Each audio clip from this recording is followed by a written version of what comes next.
halkan waxaan ku soo dhaweynaynaa ciidamadii kasoo hawd ka soo keetimay ee gaadiidku noo keenay ayaan doonaya ku soo dhaweeyo anigu waa taliya ciidanka cabdilaahi lajooga ku soo dhaweeyo si uu la wareego oo meelo kala dejiyo sidaas weeyaan. Assalaamu calaykum waraxmatullaahi wabarakaatu. cabdilaahi bismillaahi raxmaani raxiim. ciidamada xayta looga yimi hawd quwadooda iyo awoodooda la arko waxaan siinayaa niyad iyo karti ay ku yeesheen si ay xigaalkoodii dadkooda u raacaan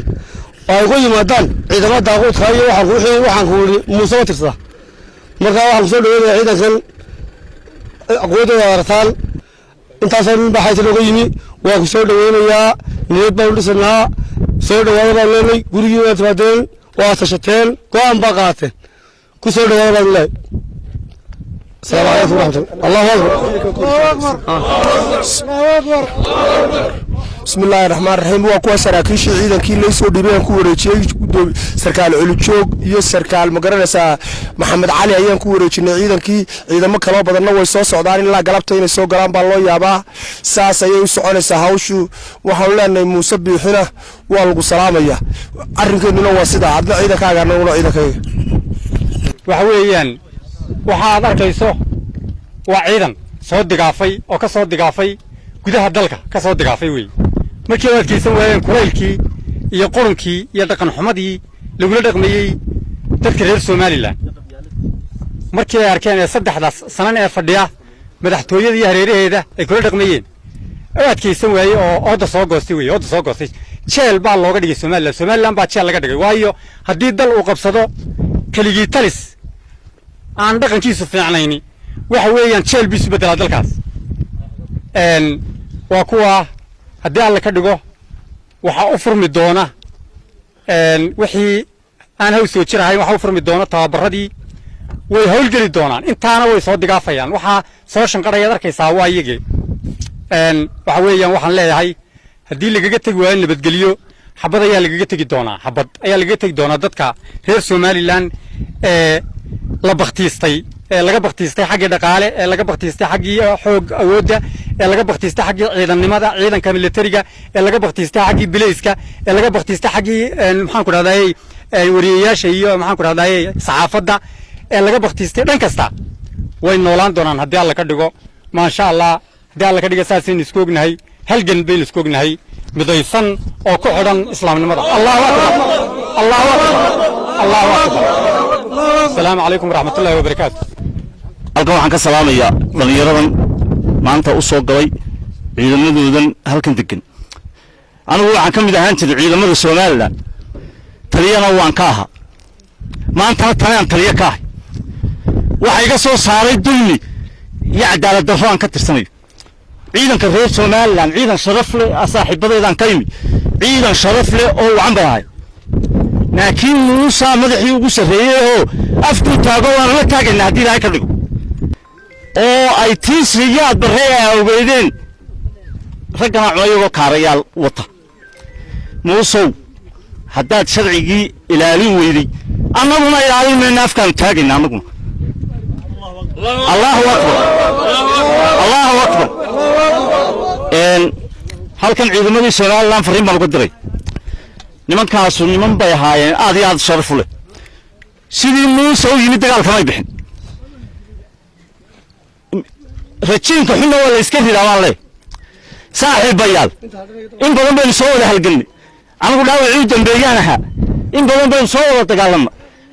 maanta Muuse dhinac uga soo wada jeesanin maanta Muuse dhinac uga soo wada jeesanin insha Allah bismillaahi kariim isagoo kursigaa ka dego dadka dad caadi qabsadaan mooyaane buurta cidina ka bixi mayso bartiisana waa loogu tegaya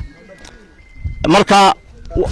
aad iyo aad baan idin salaamaya madaxda sharafta leh halkan abaabushay dadkan reer uma socdo ciidamo uma socdo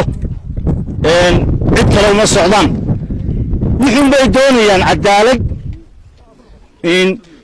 sugan bay rabaan tii marka madaxweyne laga waayay siyaad barna reerbeenu ku horinay mise cadaalad darro maxaynu ku horinay cadaalad darro wallahi ka yeelmayna tan inaanaan ka yeelay muuse hadduu inankiisii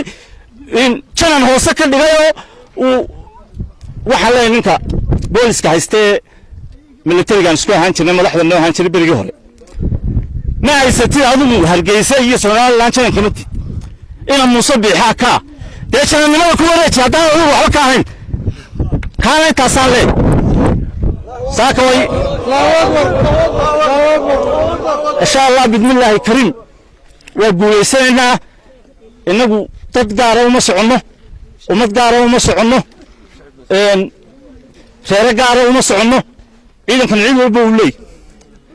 waa arki doontaa insha allah cid kastoo reer somaliland badan baa ku jirta dadkuse waxay u haystaan reer gaara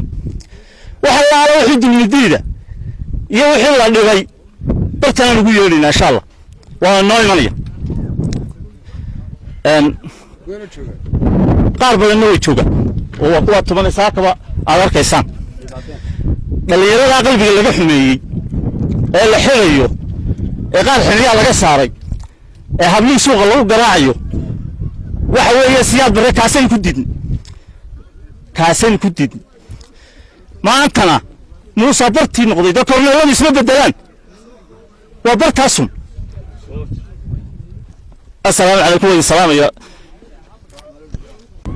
halka waa salaamayaa ciidamadu halka isugu yimid dulmidiidka waa aad baan u salaamayaa dhammaantood anigu ciidanka qaranka ayaan marka hore ahaan jiray muddo imika farabadan ayaan ahaan jiray kadib waan ka tego bulayska ayaan galay taliyaha bartan fadhiya araariyuda ayaa la socday muddo aan badnayn marka arkay abraaciis iyo siduu u dhaqmaayo wuxuu soconayna anigu waan ka digay waanaan diiday halkanna waan imi marka ay sidaa tahay ee ay sidaas jirto ee caynkaasu tahay dalkanu sharciyad yar buu lahaa dowlad aqoonsina may ahayn in yaroo waxay igu jiray dimuqraadiyada intiina cagtaa lala dhacay oo la burburiyey nin walba siduu doonaa buu yeelay annaguna sidaan doonnabaanu yeelaynaa dulmigaana yeeli mayno gacan birana waanu ka qaban doonnaa hadday moodeen inay sidan ku haysanayaan waddanka kuma haysan doonaan kamana yeelayno laga bilaabo saaka assalaamu calaykum waraxmatullaahi wabarakaatu